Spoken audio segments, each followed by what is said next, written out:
Alors donc, en fait, comment dire? Notamment sur le groupe On parle tir à l'arc sur Facebook, à l'approche vers septembre-octobre, à l'approche de la saison salle, on a toujours à peu près les mêmes questions. C'est, carbone ou alu pour la salle? Est-ce que je dois tirer un tube large ou pas large? Tiens, j'ai vu un gars qui tirait la dernière fois, il avait tel tube, il m'a dit que ça marchait super bien, est-ce que ça serait bien pour moi? Alors, heu comment répondre à ça sans essayer de vous orienter vraiment sur, des une piste, précise? Je vais donc aborder les je vais donc aborder, comment dire? Les flèches du point de vue de la technologie de fabrication des flèches et qu'est-ce que ça apporte en matière de choix pour à peu près, les armes qu'on va retrouver en salle, c'est savoir le barbeau, le classique, le coulis. Alors, il faut savoir que, actuellement, on a 3 technologies de flèches. Il y a l'aluminium, il y a le carbone et l'aluminium carbone. Alors, l'aluminium carbone, je vais un peu le laisser de côté parce que c'est pas une flèche dont on se pose la question: «Est-ce que je vais, changer ma flèche que je tire pour de l'aluminium carbone?» En salle, généralement, on vient de l'extérieur avec ce type de flèche, quand on est un classique, voire même certains poulies et donc c'est plutôt, s'orienter sur, d'une part, ou aluminium carbone, d'autre part, tube large, tube pas large. Alors, pour, tout ce qui est tube aluminium carbone et aluminium, il n'y a qu'un seul fabricant à l'heure actuelle qui propose ce genre de tube. Donc déjà pour aborder un peu cette histoire de choix, donc il n'y a que Easton qui propose des vrais tubes alu au sens où on pourrait l'entendre et Aurel avait fait une gamme de tubes aluminium, mais c'est honnêtement, Easton est une dizaine de crans au-dessus. Et l'aluminium carbone, c'est pareil. On a eu à l'époque une marque française qui avait tenté d'en faire un petit peu. Bon, depuis, la marque n'est plus là. Et donc, bon, voilà, Easton, ça fait 100 ans qu'ils font des flèches, donc des années, des années, des années qu'ils font de l'aluminium. Ils maîtrisent la technologie et donc, bon, là-dessus, il y a rien à dire. Quand on va se tourner vers le choix, des flèches carbone. Alors quand j'entends parler de flèches carbone, je parle de flèches 100 carbone. C'est pas de l'aluminium, c'est pas de la composite, c'est pas de la composite fibre de verre, c'est de la 100 carbone. Là, on commence à avoir une catégorie enfin certain nombre de fabricants qui proposent des tubes carbone dans tous les diamètres, toutes les duretés, toutes les rigidités. Alors, pareil là-dessus, je vais m'orienter sur 4 marques principales qu'on va souvent rencontrer sur les pas de tir, donc à savoir bien entendu Easton, mais aussi Black Eagle, Gold Tip, Skylon, hein, Skylon étant une marque importateur. Alors, avant de détailler les flèches, Hervé, oui. qu'est-ce qu'une marque importateur? Alors en fait, la marque importateur, c'est une marque qui est conçue, fabriquée, estampillée par un des importateurs européens du tir à l'arc, à savoir notamment SSA et OK, JVD et Bignami. Je crois que d'ailleurs Skylon, il me semble que c'est JVD, si je ne veux pas dire de bêtises. Voilà, OK. donc c'est pas une marque enfin, savoir que dans le monde du tir à l'arc, j'avais oublié Victory, tiens, dans les marques. Il y a, les leaders sont américains. On a Victory qui est une marque asiatique. Pour la petite histoire, anciennement, c'était Aldila qui faisait ça, qui fabrique des clubs de golf et ça a été revendu à Mitsubishi Composite et depuis, je pense que c'est toujours eux qui les ont. Enfin, bon, pour en revenir c'est Matt qui me fait digresser maintenant. Pour en revenir donc au choix, donc pour répondre à la question: «Quel tube je vais choisir pour la salle?» Il y a d'abord une question qui ne concerne qu'indirectement votre choix de tube, ça va être la ciblerie sur laquelle vous allez tirer et ça, c'est un élément qui pour moi est très important. Parce que, en France, on utilise, une cible que tout le monde connaît, le Stramit, n'est-ce pas? La grande plaque carrée, en paille compressée qui est un matériau d'isolation et quand on a un peu moins de chance, on a de l'Egerton, hein, pour tous ceux qui ont connu cette cible, ronde en paille enroulée, et quand on est vraiment chanceux, on a de la mousse. Alors, à savoir que le Stramit, à la base, c'est pas prévu pour qu'on tire dessus. C'est un matériau d'isolation, c'est très, très dur. Les flèches encaissent énormément de chocs quand on tire sur le Stramit et si dans votre région, vous avez la majorité des concours, qui vont se passer sur Stramit, il va falloir en tenir compte dans votre choix. Parce qu'il y a certaines flèches qui vont très mal supporter le Stramit et d'autres qui vont un peu mieux l'encaisser. Si vous avez de la chance de pouvoir tirer sur la mousse, faites-vous plaisir. Donc ça, c'est très, très, très, très, très important. Alors, ensuite, de maintenant, point de vue des flèches, il y a quelque chose à garder à l'esprit avant même de choisir une flèche, c'est que qu'il faut que vous soyez capable d'appairer votre flèche à votre arc. Ça, notamment, je pense qu'Alicia sera d'accord avec moi pour un champion, quand on atteint le haut niveau, l'appairage, le test et le réglage d'une flèche est un point essentiel. Hein, si on tire une flèche qui vole comme une manivelle, on va jamais arriver à trouver quelque chose de correct. Donc avant de choisir même. Alors attends, je pose la question à Alicia. C'est toi qui choisis ton matériel ou, tu fais confiance ton archerie ou ton entraîneur pour le choix de tes flèches, par exemple? Alors à mon entraîneur.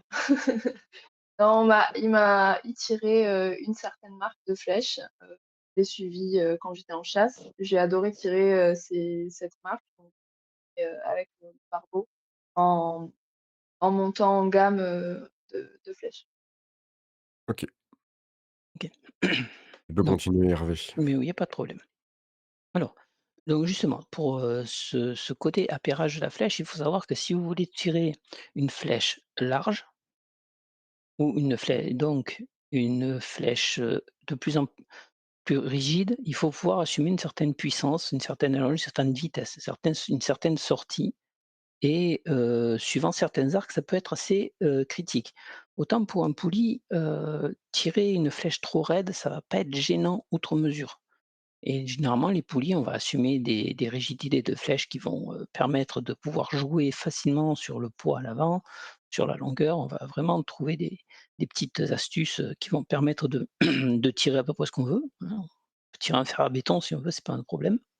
Par contre, quand on va attaquer le classique, et le barbeau, ça les questions vont être un petit peu plus ça va être un petit peu plus tendu pour arriver à trouver le bon compromis entre la largeur, la rigidité et la longueur de la flèche, notamment les classiques avec le kicker, par exemple, kicker, c'est un réglage qui peut prendre un certain moment à obtenir et en fait, il faut tenir vraiment compte de ça.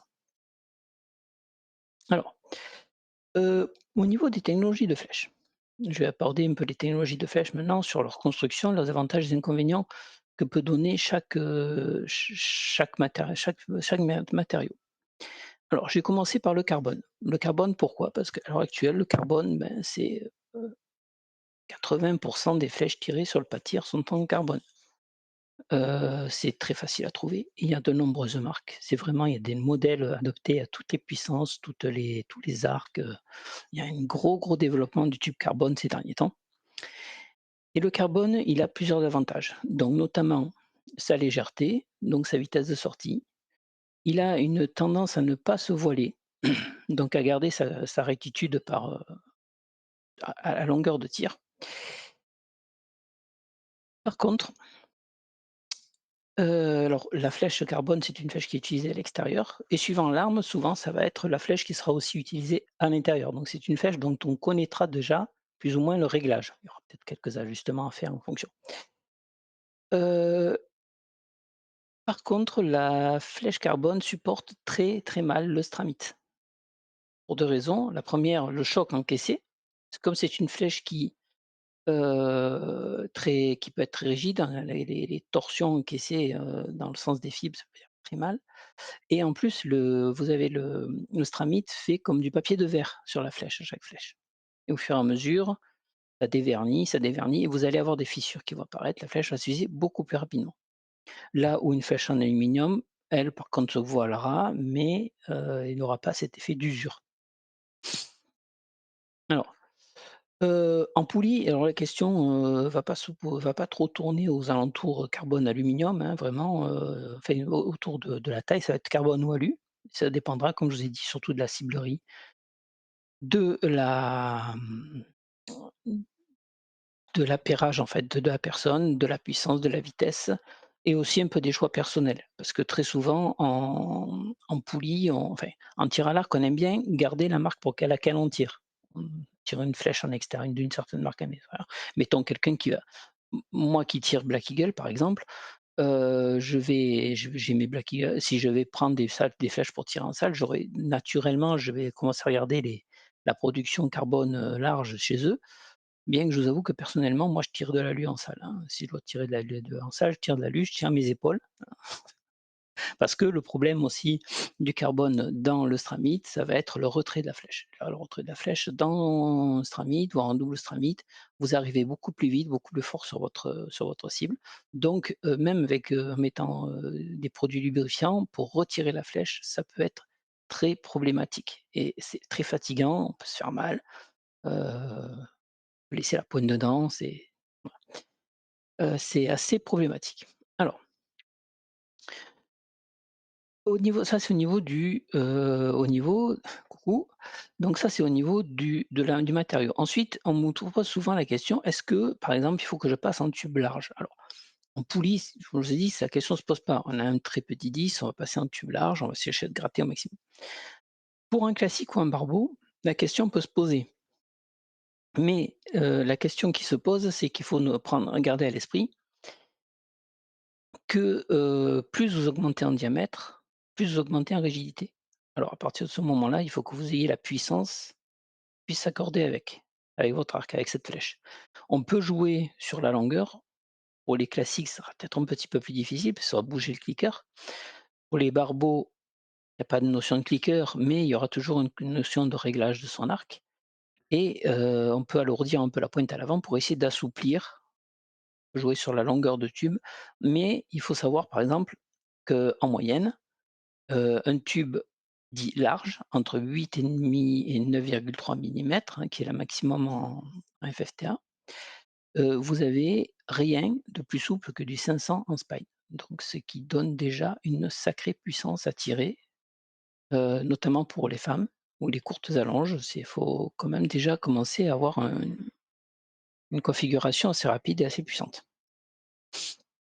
Alors, un petit détour sur l'aluminium pour revenir dessus, parce que l'aluminium, c'est les flèches qu'on va trouver assez rapidement et en grand diamètre. Oh, c'est une technologie qui est éprouvée, hein, qui est maintenant on connaît bien cette technologie-là. Donc Easton fait la maximum c'est lui qui fait toute la production de flèches aluminium sur les pas de tir. Et ils ont chez eux, ils ont 2 gammes principales. Si vous avez à choisir, je vais aborder là maintenant, si vous avez compris un petit peu plus en détail ce que vous pouvez choisir. Donc chez Easton, ils ont, 2 gammes principales. Ils ont la gamme, qu'on va noter X, hein, il y a les X23 et les clés pour les récurves, la RX7, qui est une flèche aluminium qui a été conçue et pensée pour les classiques et les barbeaux. Et ils ont Et la la vieille, la très, très, très vieille 7 Eclipse, oui. la X7 qui était bleue à une époque? Oui, alors c'était pas exactement la même parce que la X7 bleue avait l'arrière du tube qui était plus fin que l'avant du tube pour des questions de rigidité et de qualité de sortie. Alors que OK, la X7 Eclipse est noire. d'accord. Donc la X7 Eclipse, elle est une flèche qui ne sera pas intéressée ne n'intéressera pas vraiment forcément par les poulies parce que, en fait la X7 s'arrête à 22-14 et les poulies vont avoir tendance à tirer du 23 pour essayer d'avoir le maximum autorisé. Par contre, c'est une flèche qui peut être, intéressante pour donc des classiques et des barbeaux qui voudraient passer sur un tube large parce que c'est un tube qui démarre à 1400 en spine, donc au plus souple quasiment qu'on puisse trouver, jusqu'à peu près dans les 430 de spine, donc ça commence à être de bonne puissance, mais ça commence à être intéressant et sachant que, par contre, c'est le petit souci de ce genre de tube-là, c'est que quand vous avez des diamètres fins, vous avez du mal à jouer sur le poids de la pointe parce que ce ne sont pas des flèches qui sont prévues pour qu'on puisse jouer sur le poids de pointe. Donc il faut un peu bricoler, essayer de trouver le bon compromis.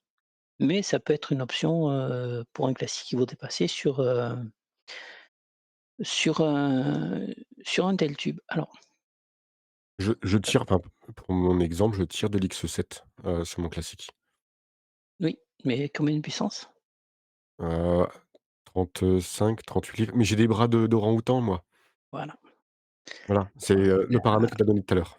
Voilà. exactement, c'est la vitesse. En fait, pour, compenser la souplesse d'une flèche, il faut de la puissance et de la vitesse. hein, la puissance étant et la vitesse étant donnée par la puissance et l'allonge développée. Quelqu'un qui a 30 d'allonge va imprimer énormément de vitesse. Quelqu'un qui a 24 d'allonge, ça va poser de gros problèmes. Je le vois quand je fais des appairages au club ou pour mes padawans, pour mon épouse, pour moi, quand je travaille sur la petite allonge, c'est très difficile de trouver un tube qui vraiment va passer correctement sans poser de problème. Généralement, on va être à 95 du temps, on est sur du tube fin. Pour ce qui est du carbone, pour le choix, alors, j'ai encore du temps? Un petit peu, pas trop, mais OK, tu en as un petit pas peu. trop, OK, ça va. Donc j'ai essayé de faire vite. Alors, pour ce qui est du choix, alors il y a toujours pareil, là, quand on va être dans le carbone autre que ce qu'on va tirer à l'extérieur, donc autre carbone fin, on va avoir 2 possibilités. On va avoir soit le tube que j'appelle médium, c'est-à-dire c'est un tube entre 6,2 et 7,5 millimètres de diamètre et le tube large, c'est-à-dire au-dessus de 8 millimètres. Dans le tube médium, on peut arriver à trouver certains compromis de choix. Pour citer, dans l'ordre, on a les Gold Tip Ultralight, on va avoir les Black Eagle Outlaw, on va avoir, chez Skylon, je crois que c'est la Fauric et je me souviens et la Edge, par exemple, qui sont des tubes, en moyenne, donc c'est taille moyenne, ça va de 6,2 à 7,5 à peu près millimètres suivant le spine, parce que bien sûr, suivant la rigidité de votre flèche, vous avez un tube qui va être plus ou moins large. Mais ça peut atteindre des spines entre 700 et 800 en spine, hein, en rigidité, ce qui commence à avoir comment dire? Des arcs dans des puissances assez et des allonges assez moyennes. La plupart des archers, on peut sortir un 800, un 700 et surtout c'est en tube en carbone, on peut se permettre de jouer sur le poids de pointe et sur un peu la longueur de flèche pour certaines. Donc en fait, on peut arriver commencer à trouver un bon appairage, tout en ayant un diamètre qui sera supérieur à sa flèche d'extérieur qui sera tout ça la plupart du temps, on tire du 4, du 5, du 3, du 4, du 5 millimètres, hein, ça on va pas tirer surtout en TAE, en parcours, on va en campagne par exemple, sur ça un peu bon, il faut pas trop pas bouger au niveau du vent. Par contre, si on va taper dans le tube large, là, bah, il faut du Labrador en autant, il faut de l'arc de Brady Ellison à 54 livres, parce que, une flèche, en large, donc en 23 et quelque chose, vous avez la plus souple, c'est la RX7 conçue pour les récuves qui sort à 520 de spine. Donc ça moi ce que j'appelle c'est le 500, c'est les on commence à être dans du spine de compound là. Donc ça envoie du lourd. Sachant que j'ai trouvé une flèche, un Schlegel Tip, la Line 3, hein, qui est à la diamètre maximum donc autorisée par la World Archery, elle est à un spine de 250. Bon, aller monter ça sur un arc classique ou sur un barbeau, essayer d'avoir une sortie de flèche propre, sans mettre un bout de ferraille à la place du berger-bouton, quoi. Je veux dire, c'est à ce niveau-là, pour sortir un tel truc, faut enfin voilà, c'est même en poulie, une 250, j'aurais du mal à la tuner sur mon arc. Pourtant, j'ai une machine qui OK. sort 338 pieds secondes, donc ça va. Donc voilà, si tu veux que je fasse une conclusion à peu près Bah, ou ouais, encore d'autres vas-y. choses? Tiens, Donc voilà. prends le cas de, je vais repasser, sur le mode, 4 écrans, Mmh mais mh. prends le cas, par exemple, d'Alicia. Qu'est-ce Mmh. que tu lui conseillerais en salle pour un barbeau avec ce que tu sais, ce qu'elle nous a dit tout à l'heure comme Beh, information? déjà, je sais pas son spine. Déjà alors, est-ce que tu connais ou si on peut ton Da David si David peut te dire, le spine que tu tires par exemple? Il est à 900.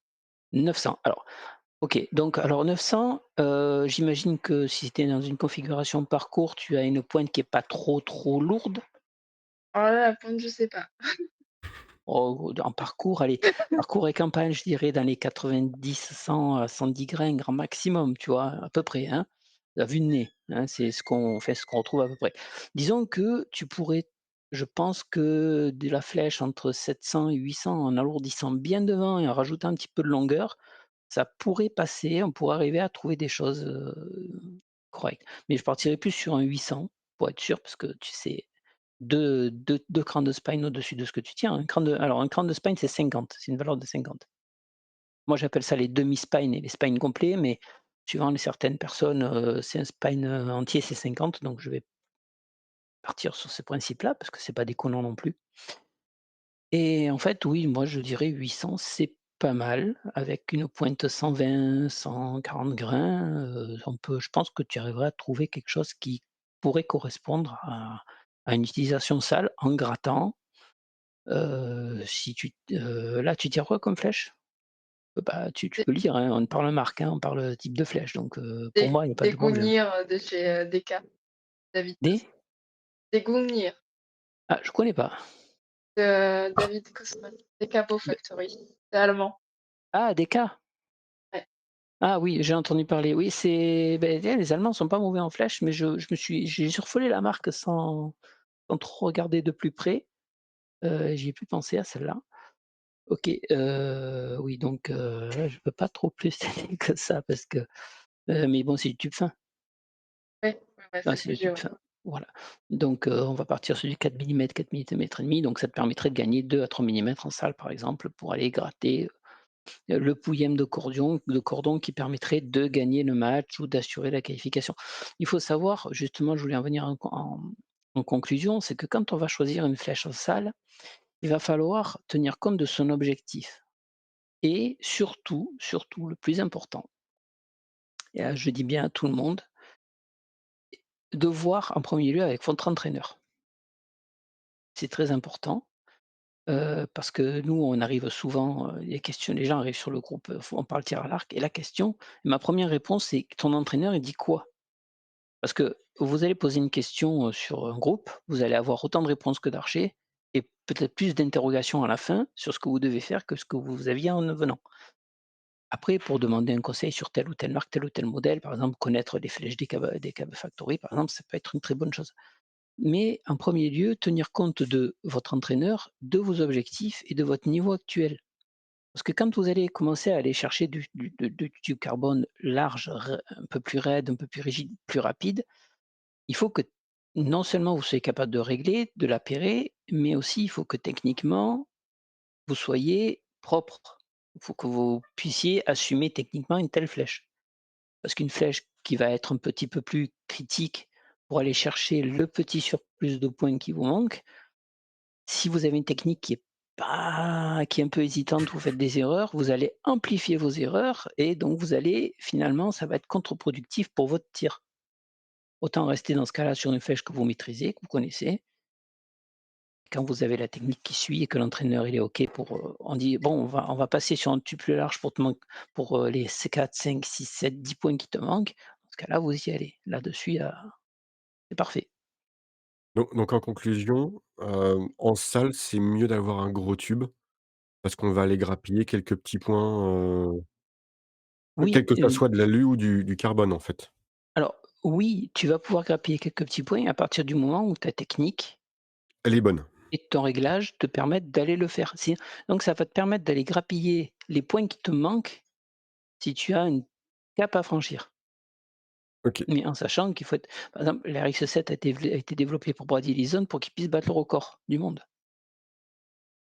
Moi, j'ai connu un archer, il tirait de la CE en salle, en poulie et il mettait quelques archers qui tiraient du tube à l'époque, c'est du 24-12, hein, c'est bien gros et qui les mettait bien, qui les battait en duel, quoi, hein. Ouais, OK, il était très propre, il faisait pas de cordon. ça marche. Bah, merci Hervé. Mais de rien, c'est un plaisir. Alicia, tu as tout compris? Toi qui es tu es aussi matériel que moi, si j'ai bien compris. Est-ce que tu as tout compris? Presque tout, ouais. Donc ça va, j'étais pas trop larguée.